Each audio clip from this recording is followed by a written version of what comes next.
Welcome to the Landscaping Podcast. My name is Joel Barnett and I'm your host. And in today's episode, we're talking with Ash Muir from Ashley James Gardens. So Ash does garden maintenance and a bit of project work and design in the northeast of Melbourne. And the most enjoyable thing I found out about interviewing was how he started out so young, working for his dad. So he started out when he was 14, and then he started his own business, and he's ended up taking over part of his dad's business as well. And he's also built quite a following on Instagram based around his property that he lives at, which is also his old family property as well. So it was great seeing the linkage back to his family, where he's at now with his business. His business was knocked around a bit by COVID, and then he started to build it back up again. So it was good to see how things are starting to turn for him, hopefully. Hopefully you enjoy this episode with Ash Muir. Ash, thanks for joining us on the Landscaping Podcast. The first thing I'd like to ask you is how you got into the horticultural industry. Thanks for having me, mate. I started my apprenticeship with Dad when I was 14, so I did a pre-apprenticeship while I was still at high school, and then from there went full-time at 16 and just kept going. So it's all I've really ever known and done, and yeah, I love it. So get to meet, I met yourself when I was probably 20, just over that. What was I, about 21 when we first met at the Melbourne Flower and Garden Show? Well, how old are you now? 32. Yeah, I reckon I was about 21 or so. I don't know. So did your old man, was he doing garden maintenance as well, like you do? Yeah, we've kind of always been a little bit weird. It's like, well, now I'm more focused on horticulture. But there was a stage there where it was like, we weren't quite maintenance, but we weren't quite landscape. We've kind of always sat in the middle because we do a lot of project work. That's where we kind of make our money. But we come at it from What do you mean by project work? Project work as in soft landscaping projects and stuff like that. So I'll still design a bunch of gardens. We just won't do any of the construction elements of them anymore.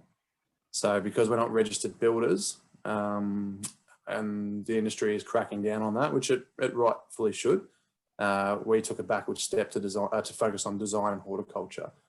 So I'll still design the whole project, but anything that comes structural wise over the certain limit, we've got to be a registered builder. We then speak to the clients, we recommend different contractors who can do that side of things, and then we'll come through and finish off with all the plants and make it look pretty. So are you always keen on horticulture? Like I've seen on your Instagram that your young fellas seems to be into what you're doing. Your kids schedule to your farm. Were you like that? He's into it because every time he comes to work, I buy him hot chocolates. So he's probably more interested in anything from a construction like tool point of view. So he loves playing with my drills and all that kind of stuff. The horticultural element to a young fellow, I don't think is as interesting. But it wasn't to me either. So I got into it when I was 14. I was pretty young. Dad's business it was kind of like rural property management. So we did, it was agricultural, horticultural, and viticultural contracting. So his business was kind of divided up into three different elements. You'd have the farm project side of things, which could be anything from paddock spraying, slashing, fencing, hay, all that kind of stuff. Then you had obviously the horticulture with the maintenance. A lot of semi-rural properties, so they were all 20-acre plus properties. And from that, you'd have a lot of brush cutting, paddock spraying, plus the horticultural element with the gardens around the house. And then the viticulture, so we would do the pruning, spraying vineyards, slashing the rows, all that kind of stuff. So I think for me, like when I got into it, I just kind of did whatever Dad was doing. But then as I probably hit that 16, went full-time mark, came in towards the end of my apprenticeship, everyone wanted to be doing construction. Horticulture and gardening had always been looked at like the old lady game, and nobody really had an interest in it. So I followed the pack and I was off doing construction. So when I first went out on my own, I was doing design, construction, and we probably only had 2 maintenance clients. That was it. And then we did that for quite a few years when I first met you and got to know you and everybody else in the industry. And then it was probably about 4 years ago now, we had that issue where we got to a certain size. Our projects were getting too big. We didn't have a building license, and I didn't want to be doing the wrong thing. So we took a backward step to focus on the horticulture. And through doing that, I just found a real love and passion for plants there. I think on all my previous gardens before making that step, the thing that made them stand out and made them half decent was always my planting. So to me, I was like, well, I'm good at it. I found a passion for it. I enjoyed it. And I just kind of went down that track. Yeah, it's one of the things I don't like a lot, that the fact that the No, plants no, let's go construction guys do. They're just no, like what I don't like is that way. the plants are the hero of a lot of projects. Because Yeah. it doesn't matter how good the construction is, it's the plants when they go in towards the end, that's when it really makes the project. Yeah, I agree with that. I think that the plants are the heart and soul of the project. So I think like you can build everything and it can look amazing, but I think until the plants are in there, it doesn't look finished. And that's not to say that the construction, I mean, and I remember this, the first time that I met you at your design at the Melbourne Garden Show, you had these, like a boardwalk, and you had bits of timber that had been sliced down so perfectly to slot in to go around that bend. And to me, like I looked at that and I thought it was amazing. I think I made the comment to you at the time, but to other people, they don't kind of notice that. So it's not to say that the plants are what necessarily make it, because to me, like if you've got crap hardscape, you know, there's only so far plants will kind of carry you before people look past that onto, hold on, why is my paving puddling, or, you know, it's not falling the right way. And so I think there's, you know, it's all just trying to get it all to flow. So, but that comes from the design through the construction and then through the maintenance. Because I see a lot of designers who will do something in a lawn where they'll just put like a silly little angle in it, and it might look funky and cool, but then you'll build it and it'll look funky and cool, but then it'll come to try and maintain it, and you're like, well, how am I meant to get a brush cutter in there to edge that up? Like it's not practical. So I do think it's all three parts coming together, but I think in our industry, probably Jamie Jury with Backyard Blitz, all of a sudden every man and his dog wanted to be a landscape gardener. So I do think it is extremely hard trying to crack into the industry and make a name for yourself. So I found when I was doing landscape construction, nobody knew who I was. I was just one of a million people trying to get by. And I was kind of competition to other people that didn't have as much time and whatnot for me. And then when we took that backward step to focus on horticulture, all of a sudden I started becoming the landscapes gardener. So I had landscape guys there who were great at outdoor construction, paving, timber work, all that kind of stuff. But then when it comes to plants, they're not interested and they don't know it. So we went from being everybody's competition to kind of working with them to help them with their plant designs, their plant installs, and then also maintaining it for them as well. So I think we found that little niche in the market that works for us, and that's what we focus on. That's a great way of being able to get referral work as well, because a lot of people have got no interest in doing the plants. Absolutely, and it goes back to them too, because like I said, we still do the designs, we still do the big projects. I've got 2 projects on the go at the moment. One is about an $80,000 project, and then I've got another one there which is about 150, probably about 180 by the time we've finished on it. And a lot of that is softscape, but the elements that aren't, I refer to the contractors who work with us as well. So it does go both ways. Hopkins Construction's a perfect example. Obviously, you know Hoppo, we've all kind of worked together. And Hop's a great guy, but when it comes to plants, he's, you know, it's just not his thing. You give him a drop saw and tell him to build a deck, he'll build a deck faster than anyone else that you know. But when it comes to plants, that's not his specialty. So we bounce off each other a lot. We've got another project, which I was meant to be looking at this week for him to do the plant out. But with this current lockdown, I'm not too sure when we'll do that now.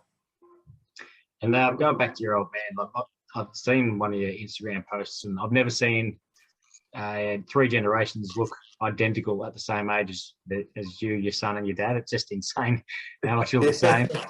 But when did you go out on your own from working with him? How old were you? So I have 2 brothers. I'm the oldest, and I've got 2 younger brothers, and they had never really had anything to do with the business.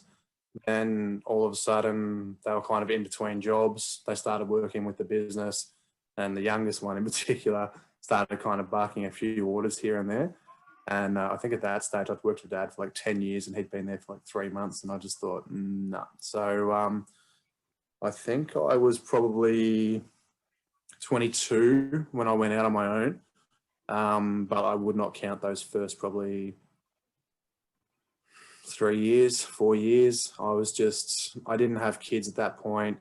If I made enough money to kind of go out on the weekend, we were paying nothing for rent. Like our rent was so cheap where we were living up in the mountains of St. Andrews that I didn't have that drive, so to speak. And then we started having kids, and all of a sudden it's like, no, I've got to go to work and I've got to make money now, because it's not just me that I've got to feed and look after. So. And how long you took over your old man's business recently as well? Did you? How long ago was that?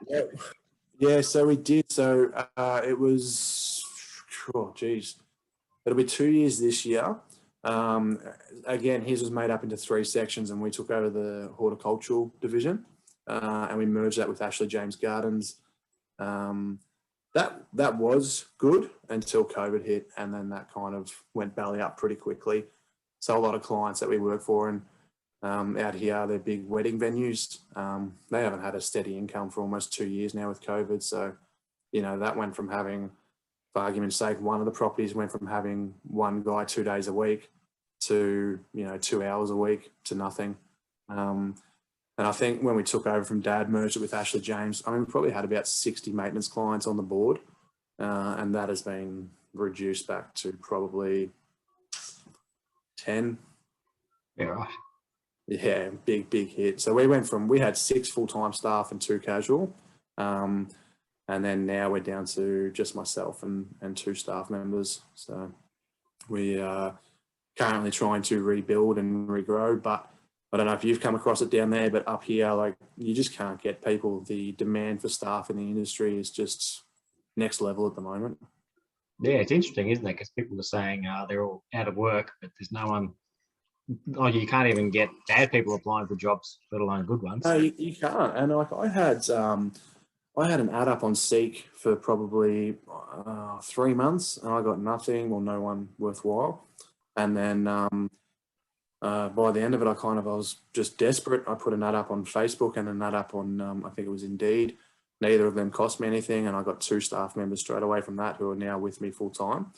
And they're really good, but they are green, so I've got to train them up a bit as well. So, and then my main guy, he got picked up by a big commercial company, so my manager, he left. So, it's really starting again now. So, which was stressful and stuff, but I've kind of just, there's nothing you can do about it. You just, it sucks, but pull your socks up and get on with it. So we're trying to just kind of rebrand and restructure a little bit with how we do things again and go from there. So. Yeah, I think a good thing for people to keep in mind is that it's not necessarily the same for everyone, but it's similar for a lot of people. Yeah, because a lot, like, if you can't work, it means no one can work on those sites either. So I imagine there's a lot of maintenance companies that dropped business. Yeah, we did, and I think what really hit us hard was the big COVID lockdown last year, which went for 10 weeks. That was over the busiest spring that we've had in 10 years. So we were going back to properties that we used to manage, say, a day a week with 2 guys, because we run in crews of 2. So we'd have a crew of 2 out there for a day a week. You shut us down for 10 weeks when it's crazy busy with the growth. And we were coming back to grass that was 6 foot tall. So that's not, and these are on, like, we don't work on small properties. We work on big properties. So you're talking like big ride-on mowers, big brush cutters, all that kind of stuff. And that property that used to be a day a week, it needed a week and a half to 2 weeks full time to try and get it back under control. And when you're trying to do that on the board with 60 clients, I just could not keep everyone happy. And I was getting yelled at left, right, and center. And it was just to the point we started losing clients because they weren't happy we weren't there fast enough. And, you go back to give them their initial time and then try and get on to the next one to keep them happy. And I just, like, a bit of a snowball effect. It just didn't really work. So, like I said, we're kind of trying to rebrand and restructure at the moment and focus on the clients that we do have. Amazing clients, great payers, lovely to work for. So, just try and rebuild from there. Yeah, it sounds like a good way to do it. Similar to Ben from the Garden Keeper, who you know. He has Ben, 6 clients, I think he said. Well, yeah, so Ben, I think he has 6 properties, but I think it's probably only 3 or 4 clients. I think one of his clients in particular has about 3 properties that he works for. So yeah, similar to Ben, probably not as large a scale. Like we need more clients, and for us, we still do the project work. I love the horticulture and I love maintenance, but I also love to design and create. So maintenance for us is very different as opposed to like a gym's mowing. Like if you want someone to come and mow your nature strip, we're not the people for you. That's not what we do. So when I say maintenance, it is a little bit more like Ben, where you're working for those really high-end clientele and you're trying to work on those bigger, nicer properties. But we also do stuff like we'll specialize in winter pruning. So when winter comes around, like we've just finished on Thursday this week, our winter pruning, which went for 2.5 months. So I've been pruning vineyards, orchards, then onto roses for the last 2.5 months. But we do it in a way that we kind of pride ourselves on it. So, we spend a lot of time kind of contracting out doing that on big estates. And I really enjoy that. It's something fun, but you're not your average maintenance person can't really do the kind of stuff that we do from that point of view. But then I also enjoy the projects because I love to design, create, stand back and go, that was in my head. I came up with that idea. We installed that, come back 12 months later as we're maintaining it and watch it grow. So, yeah. What sort of percentage do you reckon is work coming from designs? Well, now we'll see. Pre-taking over Dad's business, it was probably 70% projects, 30% maintenance. Or horticulture. Then I took over Dad's business, and we probably went to 70% maintenance, 30% projects. And now after COVID, we're back to probably 50-50. So the way that I kind of structure it for our working month to work is out of a rough 4-week month, 2 weeks is doing maintenance and 2 weeks is on project work. Yeah. That's how I do it now. Is that how you're trying to work going forward, or are you trying to increase the amount of design you're doing into projects? Sorry. I think probably I do really enjoy the maintenance, and we've got, again, the clients that we do have left over now are really good. So I do think the 50-50 is a bit of a nice balance. However, it's probably more the crew size that we're at. Like at the moment, I've got 2 people plus myself, so I'm at a crew of 3. Realistically, I need to get back up to a crew of 5 ASAP. And I heard you talk about this with Ben. There is that you need to be a crew of 5 and under, or you need to be, you either need to stay small and boutique in this industry and focus on high-end clients, or you need to go big. And you don't care what you're, like from a maintenance point of view, you don't care what you're doing. You've just got trucks and utes out there with guys mowing and cleaning up car parks. You don't care. You either need to stay small and boutique, or you need to go big. There's no in between. I was in between for probably 12, 15 months, and it knocked me for 6. You think you're making money because you have all this money coming through, but your overheads are the same as when you're in that middle mark, your overheads are the same as a big company, but your profit is not there to cover it. So you think you're making money, and then you sit down at the end of the quarter, whatever it might be, and you kind of go, oh, hold on a second, we haven't actually made as much as what I thought. Yeah, so you've got so many more vehicles. Exactly it. Regos come through. I've got probably on the desk now, there's probably $3-4 grand worth of regos to pay at the moment. So, it's just, you need to stay small and boutique or go big. And when I say go big, I mean, go big. You're not worried if you're working on the nicest property in the street. It's just, you're just trying to punch them out, and it's quantity over quality when you go big with the maintenance, I guess. From my point of view, if I'm back to a crew of 5, that's kind of perfect for us. I can either have 2 crews of 2 out. I can run 1 crew of 3 on a project and 1 crew of 2 doing maintenance. Or I can run 2 crews of 2, like I said, and then I can go off and pick up the plants and get all the materials organised. So yeah, that sounds back to. Yeah, it sounds like a good size. Just changing course, we worked together on the block as well a couple of years ago. How did you end up? How did you get onto that initially?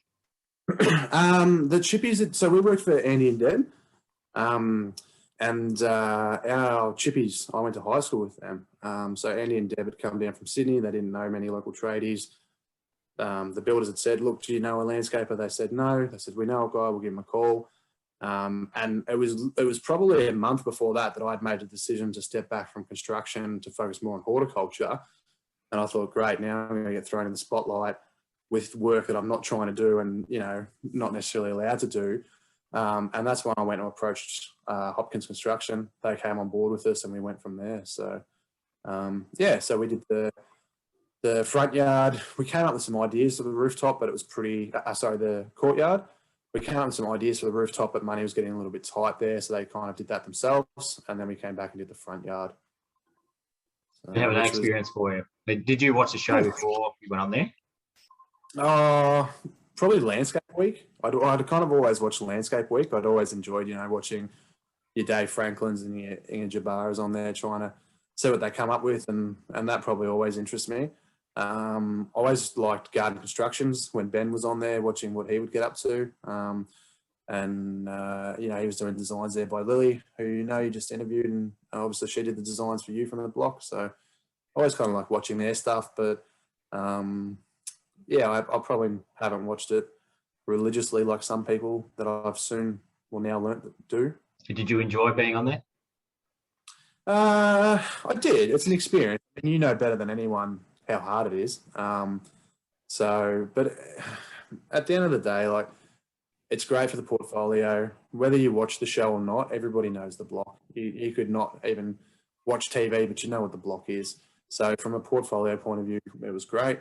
It's been a great reference point for us, and we've met, you know, lovely people and made a good connection there. So, yeah. So plus I got to compete with you. I can't remember who got higher on the front yard that year that we did it. I don't remember front yard. You don't know? You don't remember? I like courtyards better. That was courtyard. Yeah. Oh, who won that? I think we did. Yeah, did you? Who got viewer's choice? No one cares about the viewer's choice. Did you get any work out of being on the block? Look, we did. We had a few phone calls come through, but it was all inner city work. So I'm based in the Yarra Valley. We will still do. I'll go all over, you know, Melbourne for horticultural work, but I only go so far for project work. We're based in the Yarra Valley. It's where our yard is.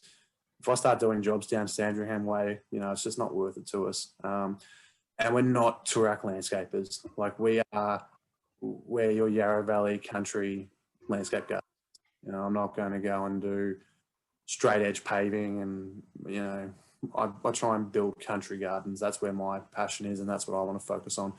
So although we did have the phone calls from it, and I went and looked at a few of them, it just kind of, the work that was coming from it was probably, one, a little bit unrealistic, what they kind of expected you to do for the budget, and two, just out of our area. So didn't really get that much from that, I guess.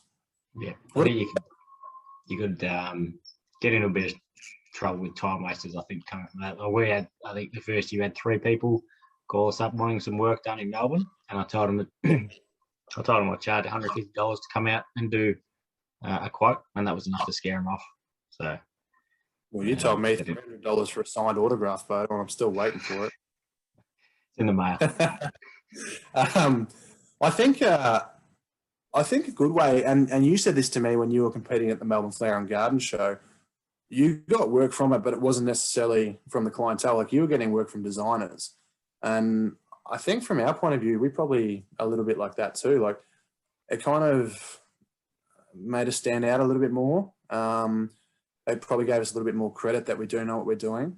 So when I was talking to people about trying to do their horticultural work, I had a good, you know, portfolio reference point there that everybody kind of knew of. So it wasn't necessarily that I was getting, you know, John Smith call me up to come and design and build his garden, but in the industry itself, it definitely landed us a lot of work.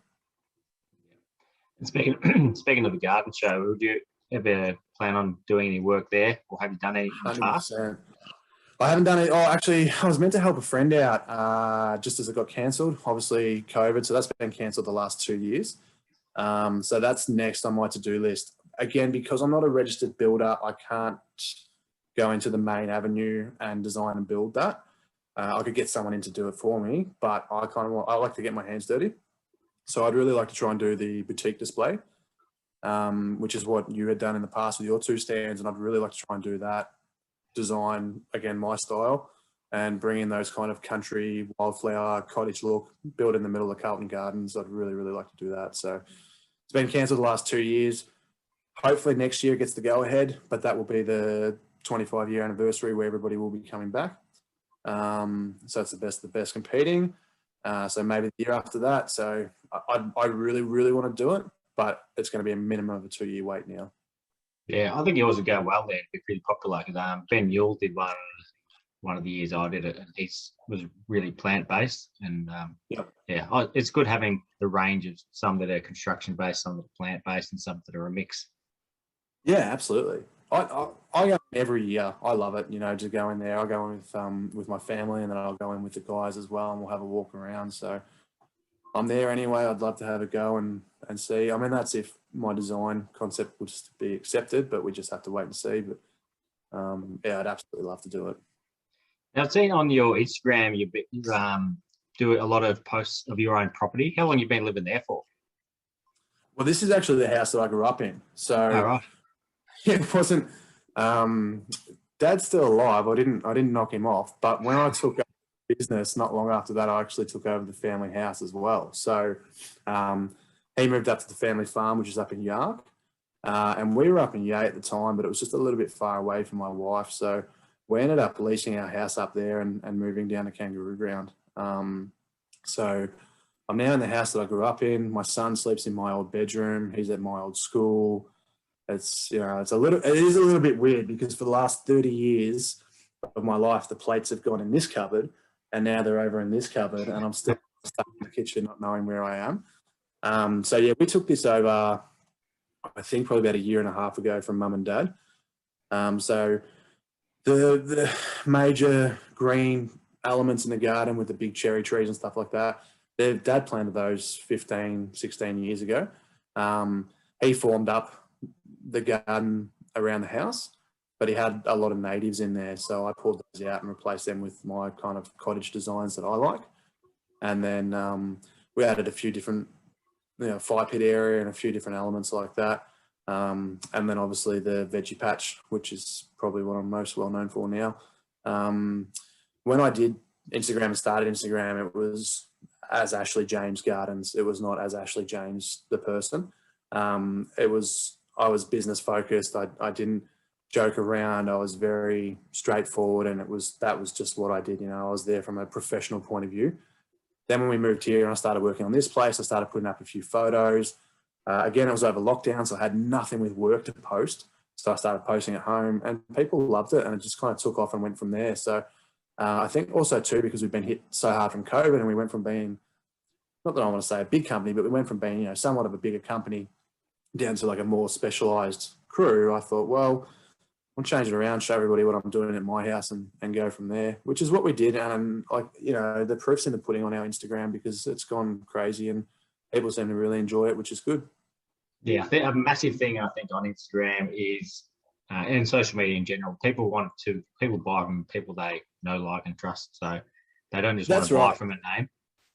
Yeah, and that's what I kind of found. Like, I was trying to build myself up to be this big company, and it wasn't me. I'm not a big company director or anything like that. So I just went, look, I get the work and I sell our work and our designs because of who I am and my personality and the way that I can kind of interact with clients. And we go in there and we have fun, and I'm not charging them for every single thing. Like if someone needs me to come around to give them a bit of advice or something like that, then no worries. We're all friends, and it's a very friendly, like handshake environment type thing. So that's how I got the work. That's how I was always getting the work. And I just went, why do I need to act like this big, corporation that I'm not? I'm going to focus on myself as the person and go from there. And I mean, it is still fake to a lot of degree too, because you only see the photos of the garden, which are either looking good or it's got a bit of character to it. You don't see all the kids' plastic toys and playground and everything behind me and the clothesline and all that. Like you don't see all that. So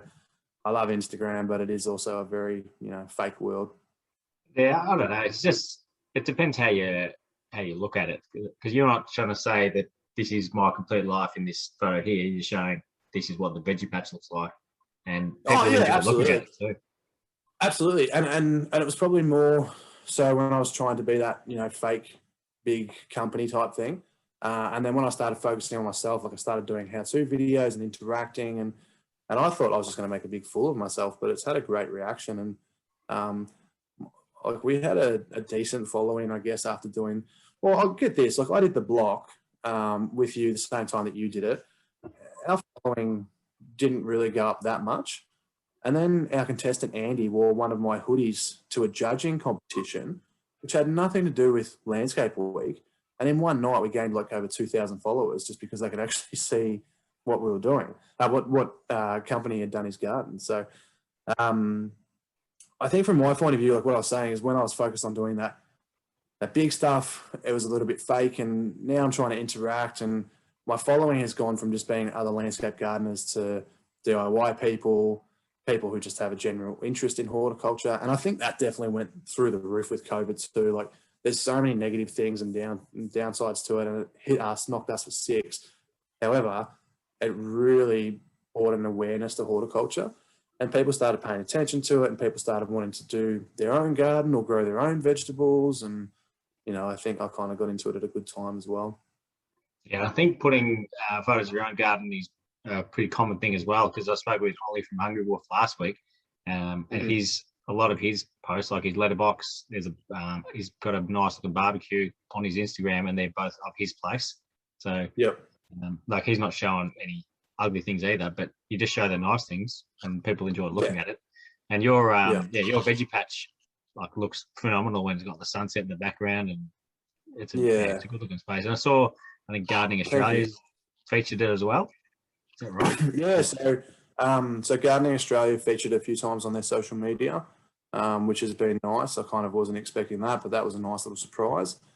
And then we're in talks with another TV show to come out and do some filming later this year around there, which would be pretty cool as well. So nice. We'd kind of you called me this year asking if we'd go back and do the block, and I just wasn't in a position to do it this year. Last year I was going to do it. I turned it down because my wife was pregnant with our third baby, COVID, the risk of all that. I didn't want to, kind of commit to it then. And I thought that was it. You called me this year and offered me a spot, and I just didn't have the crew and everything. And so I said no to it this year, and I'd kind of been kicking myself all week going, God, do I do the right thing? You called Joel back, let's go. And then on Thursday, I got a phone call from this other TV show, this other TV company, and they want to come out and film and do a walk around the garden and stuff. So I thought, well, that's probably going to be better publicity. It's less stress. I just get to clean up my own garden, get that looking good, and it's my own garden, so it's the stuff that I really enjoy. So I kind of like to show that and highlight that a little bit more too. Are you going to manufacture your own pressure and just leave yourself 25 minutes to clean up everything before they arrive? Yeah, that's it. Yeah, tools down. Or would you do the block again? Well, you called me out and called me a liar when I said no to you on the phone, but I would.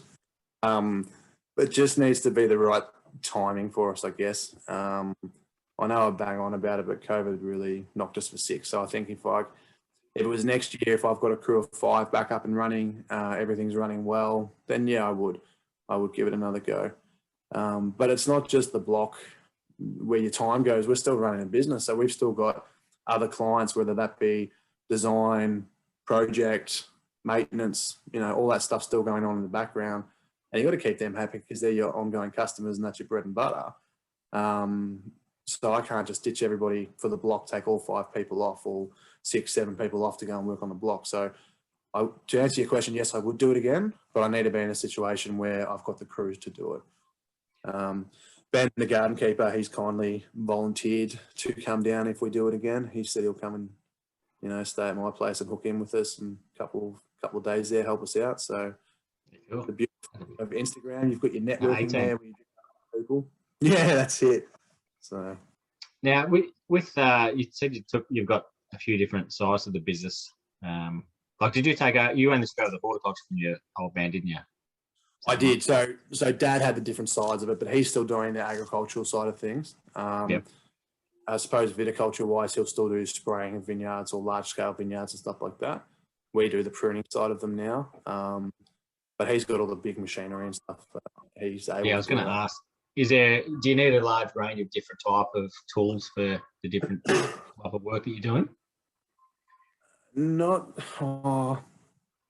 yes and no. Probably not so much now with what we're focused on. I mean, I've got, what have I got? 3 utes out there, 3 ride-on mowers, 4 or 5 different trailers, selection of hand tools, you know, your wheelbarrows, your cement mixers, all that kind of stuff.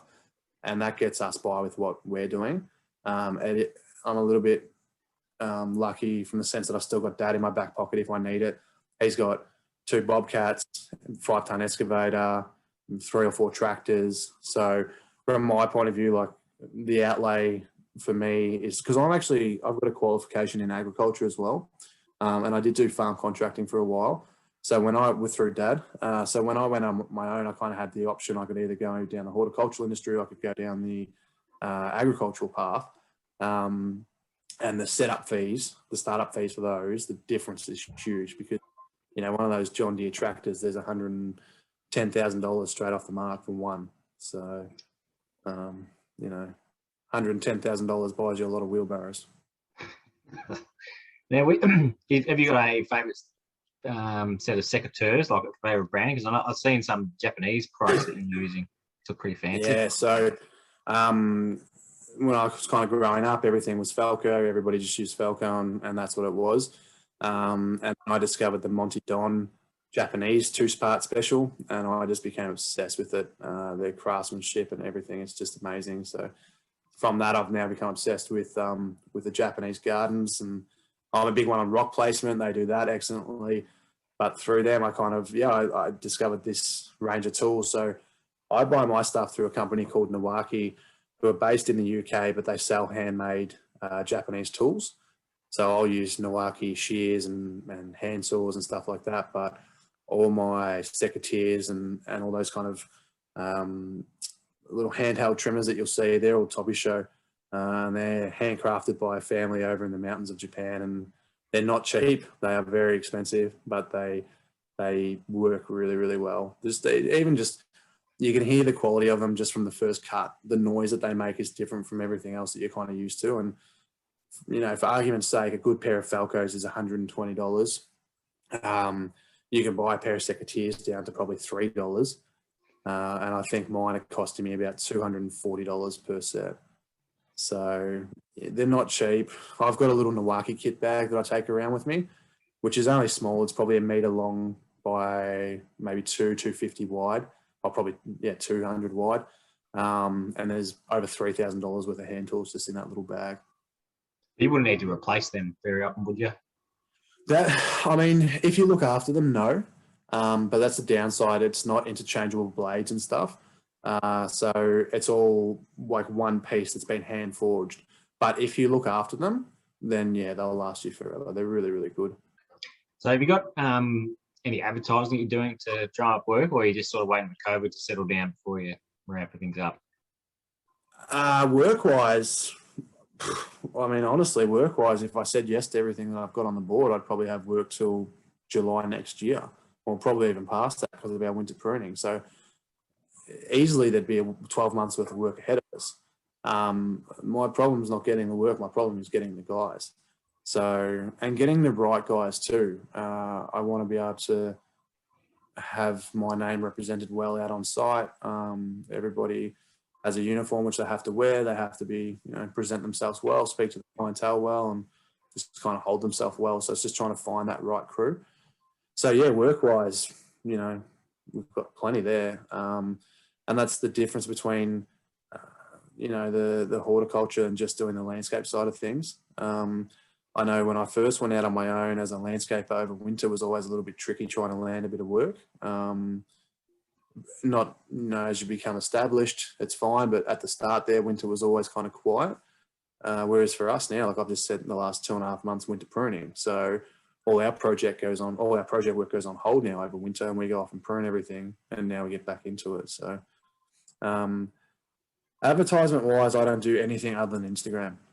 Everything. My ute has sign writing on it. A couple of my trailers have sign writing on it. All my guys are in uniform. I'm a big one on that. They've got to be looking right. So they've all got matching pants, t-shirts, jumpers, and they've got matching jackets, all that kind of stuff. So they look very smart and professional.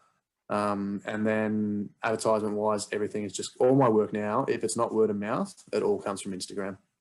Yeah, right. And so the two staff you do have on, are they apprentices, or do you put apprentices on? So one is, yes, I do. I really like the apprentices. So I think probably 3 years ago, I put my first apprentice on. His name was Liam. Had some doubts trying to find someone and put someone on. Put Liam on, and I've never looked back. I got really, really lucky with him. He was just amazing worker, really, really nice guy. Trusted him with my life. He was just, great guy. So, excuse me, I got really lucky with him. Since then, I haven't looked back. So I've had 2 apprentices since Liam, and looking to put on, got one more on at the moment, looking to put another one on in September as well. Have you had any mature age ones? I have, yep. Yeah, so we've done junior and the mature age. There's a price difference between paying a junior at the end of the week as opposed to paying a mature age at the end of the week. But you get the life skills and all that kind of stuff. So it's chalk and cheese. So you think there's better value in the mature age ones? Yes and no. I think it probably depends on the size of your company and who they're running with. I find juniors are really good to run with myself if it's one-on-one, because I can kind of work with them and train them up. They haven't learnt any bad habits yet, so they're really good to kind of work with and mould. Whereas a mature age, if you get the right one, they might have some good practices there that you'll end up learning stuff off yourself. So they're good, they both have their pros and their cons. I'd encourage anyone to give apprentices a go. I think a few people are a little bit, unsure, but I would definitely encourage it. And also too, my current apprentice is a female, and there's probably been a little bit of stigma whether people would put a female on in the industry. For me, I find that their eye for detail is so much better than the guys. So yes, they might struggle to run wheelbarrows of mulch or dirt, whatever it might be, compared to the 6-foot football player apprentice next to them. However, when it comes to doing the tidy up, the final rake off, the definition work, hands down, 9 out of 10 times their work will always be better than the guys. I found when I first put on a female employee, I can't remember how many years ago it was, maybe 4 years ago. It made me think of doing things differently because, obviously a lot of females aren't as strong as males, so there's things they can't do, but you shouldn't be doing those things anyway. You shouldn't be lifting 50 kilo things. Right. So it makes you think smarter about doing things. So it's 100% right. Final question for you. I hadn't been asking this question for a while, but I have to ask you what your favourite plant is. Oh God! All in all, probably salvias. I know that's a very wide answer because there's over 400 varieties of salvias, but it would have to be salvias. I just love them. They just fill out everything. They've got nice colour to them. A lot of them have nice scents to them. Then you've got like the Agastachys, which the Agastachys have these Forever Summer brands out at the moment with the melon and the berries, and the smell that you get off those. I just absolutely love them. So, but then you get around the veggie patch and you've got all my cosmos and stuff like that. So I don't know, mate. That's a tricky question to ask me. Probably be easy to answer. My favourite child, to be honest with you. It's not the oldest one at the moment. Yeah, that'll change as well. Have you got any plans on and doing any work at your place, like any large projects that you'll be doing? Oh yeah, absolutely. I mean, I don't think as a landscape gardener, I don't think your place will ever be finished because ours is more plant-based as opposed to like structural elements. It's very easy for me to tear down and start again at the next season. So I put that veggie patch in and everybody saw that and went, oh, wow, this is really nice. And it was, but I'm kind of looking at it going, what can we do now? So I want to run some dahlia beds. I want to, get some dahlia tubers in there. I want to get some big sunflower seeds in there and create like a big sunflower meadow. So for me, the list is kind of endless. There's so much that I really could and want to do. It's probably what I'll be allowed to do outside because there's a big list of jobs to be done inside as well. But yeah. That sounds good. Looking forward to following that along your Instagram as well. I'm sure it'll be on there. Yeah. Thanks, mate. Yeah, I'll put a a few what to and what not to do videos up there. So still mistakes and learning what we're doing along the way with a few different things there. So my flower game, I think is fair to say that my flower game is pretty good, but you've seen the quality of some of my carrots that have come out, and that's not been so good. So, live and learn and just try different things. Thank you very much for your time, Ash. I appreciate it. No worries. Thanks, mate. I'll catch up with you soon.